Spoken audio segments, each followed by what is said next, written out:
how's football been the last 10 days, and how have you reflected on what happened at Tannadice against St Mirren? Well, obviously when the team is playing well, you don't really want the break. We felt that we put in a decent performance against Livingston, played really well against St Mirren, and we wanted to try and put a run together, and get a bit of rhythm. And unfortunately, with the international break coming at that time, then obviously puts all them plans on hold. So we've had a few injuries to contend with over the last 10 days. We've had a few boys away on international duty as well. So I think most managers out there would tell you it's not the best at times when you're trying to put a squad together and put a session on, because you're very limited with the numbers. So it gave me a good opportunity to bring 4 or 5 of the kids over from the B team and from the under-18s, and gave me a chance to have a look at them and see how they compete against the first team players, and a number of them done very well actually. So we've had about 12 senior players, so as I said, you're kind of limited to what you can do tactically, but physically the boys have worked really, really hard. I think we can always get fitter, we can always get stronger, and that's what we've tried to really push on them in the last 10 days. VAR rose its ugly head once again in German. The lot said, what was spoken about after it. I know there was representations to the SFA about having a sort of summit meeting. Have you had any feedback on that? Is it going to happen, or? Well, listen, I think it should happen. I think the dialogue in general, I have to say, when the VIR was being rolled out, Crawford Allen and his team have been in touch. I went along with one of the guys from Aberdeen, Stephen Gunn, at the start of the season, and they were very good at explaining how it was all going to work.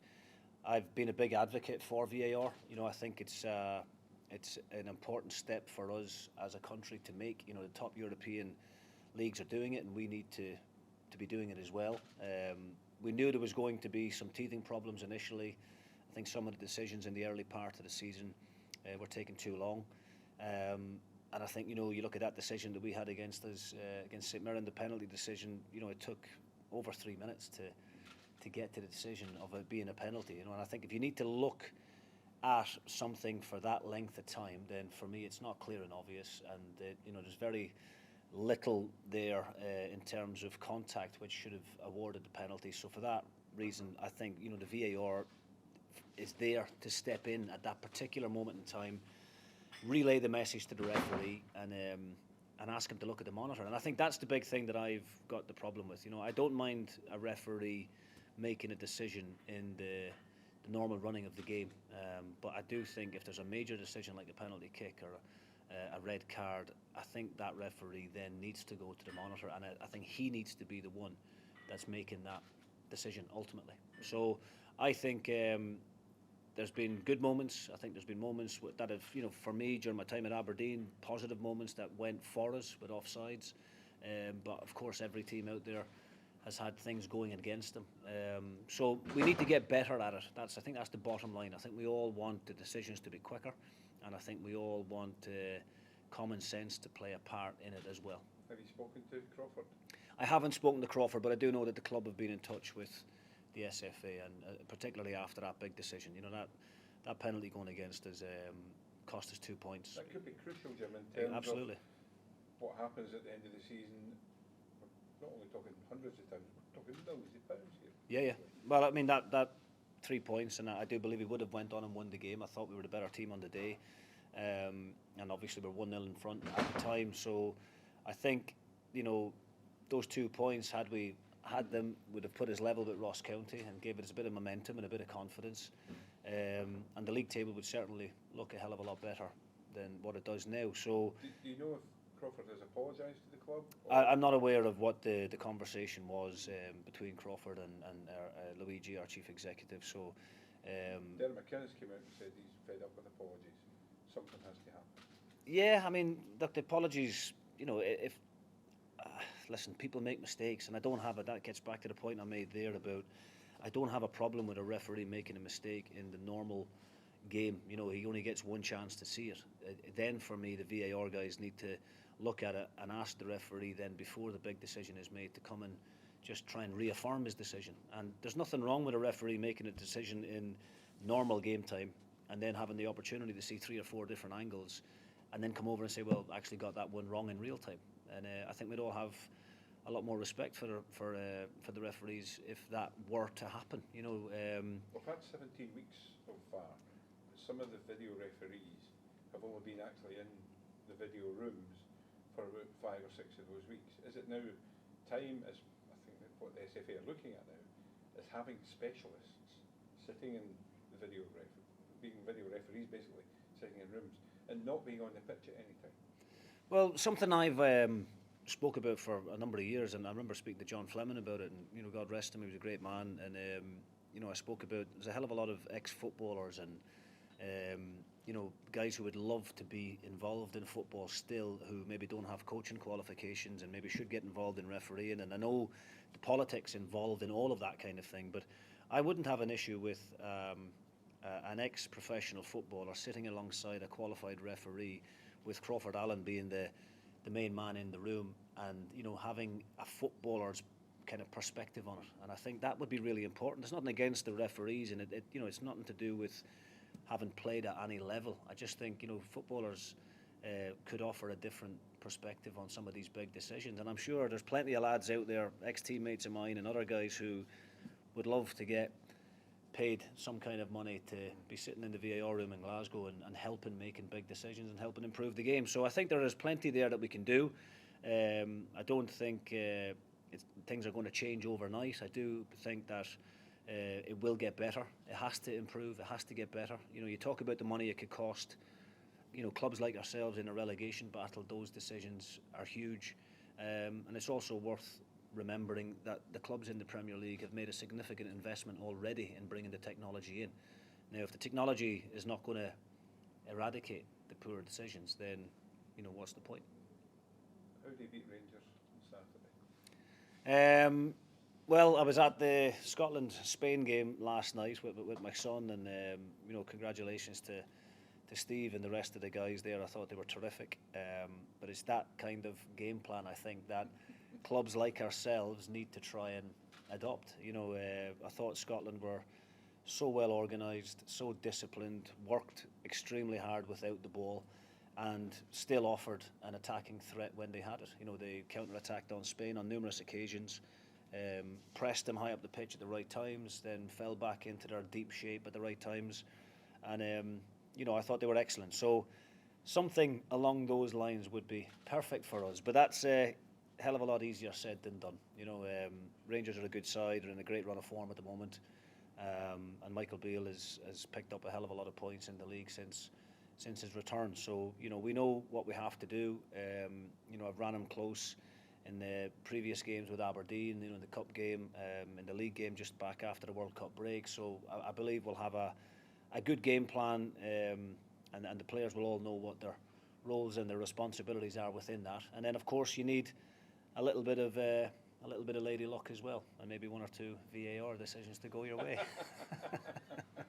I don't know who the ref is yet Saturday. No. Jim, when you're starting a season and you look at games against Celtic and Rangers, they're probably seen as games where there's less pressure for most teams in the division. Maybe if you pick up something, it's a bonus. With it now kind of getting to the tail end of the season and the position that Dundee United are in, do you think the club might need a result against a Rangers, a Celtic to stay up this season?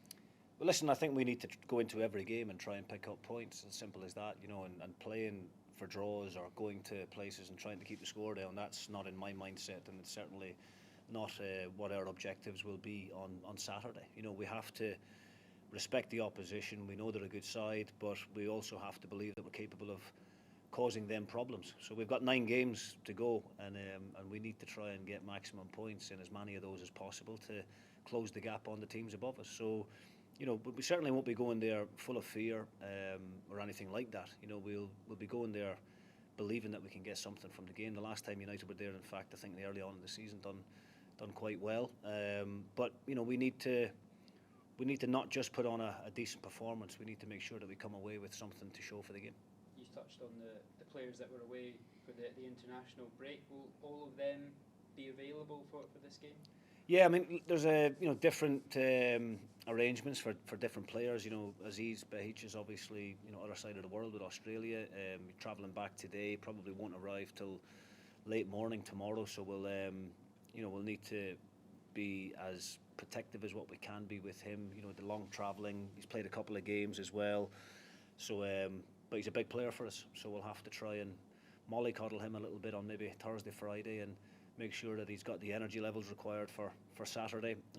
Jamie McGrath didn't feature for Ireland, so he's obviously been training, but physically should be good and should be in good shape. Niskanen's the same.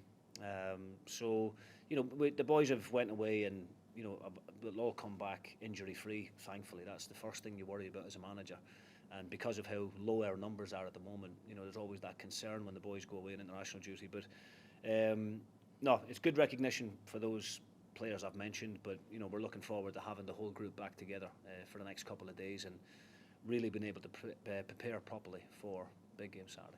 You touched on some of the young players that have been training whilst they have been away. Are any of them potentially available, or do you think ready in their development to stake a claim in the United team for the rest of the season? Absolutely. Everybody's, every position is up for grabs. It's as simple as that, and the players who are in the team know the situation. If they underperform or they don't play to the levels required, then they come out of the team. It's happened already in recent games. I have to say the reactions from those players who have not started when they have been called upon or when they have came back in have done exceptionally well. Ryan Edwards being a prime example. Liam Smith was disappointed not to start in my first game. Kieran Freeman got the nod, done very well. Kieran didn't quite play as well as what he's capable of against Livingston. Liam Smith came back in, again done well. So we have to have competition for places within the team. Nobody can be assured of their place. So that keeps everybody on their toes. And those younger ones are pushing the senior players, and that's what you need. The senior lads need to feel that bit of pressure coming behind them. Rory McLeod's been away on international duty on the 17s, and I think they qualified. He's done great. He's been training with us. Kai Fotheringham has obviously had an impact in a couple of the games that he's played as well. And there's one or two others there who are very exciting. Jack Newman been away with the under-21s as well. So the future is definitely looking good for the players coming through the academy, and it's important that pathway is there for them. Just one final question from myself. I appreciate you're Dundee United manager now, but one of your former colleagues, Barry Robson, has been given the Aberdeen job to the end of the season. Were you aware of that? Do you have any thoughts? Yeah, listen, delighted for Barry. Really good guy. He's been waiting patiently for an opportunity. I sent him a message after the Hearts game just to congratulate him. A hell of a result against Hearts, 3-0 at Pittodrie. So I think the club have made the right choice there. I really do. I think he loves Aberdeen. He knows what the football club means to the fans, and you can't argue with the results that he has got since taking over. So, full credit to him and the rest of the backroom team up there, and to all the players as well. I brought the majority of those players to Aberdeen, and I know they're a good team. And I know what they're capable of. And maybe toward the latter stages of my tenure there, I wasn't getting the best out of them, but I know what they're capable of, and I'm delighted to see them back up where they belong, climbing the table, competing for those top positions. And I wish Barry every bit of luck for the rest of the season. Jim, just on the Rangers game, they've steamrollered many teams this season. How do you give your players the belief that they're not just going to be kind of lambs to the slaughter, as it were? Well, look, at the professional sportsman at the end of the day, and we can't have a defeatist attitude. We have to believe that if we get everything right, then that we give ourselves a chance of winning the game. And obviously Celtic and Rangers, for however many years, have been the top two teams in the country, and tend to go and compete for the title. But there's always an opportunity there for an upset, and we're fighting for our lives at the bottom of the table. So we need to go there and make life as difficult as possible for Rangers, and believe that we're capable of getting something. And how's the team news shaping up?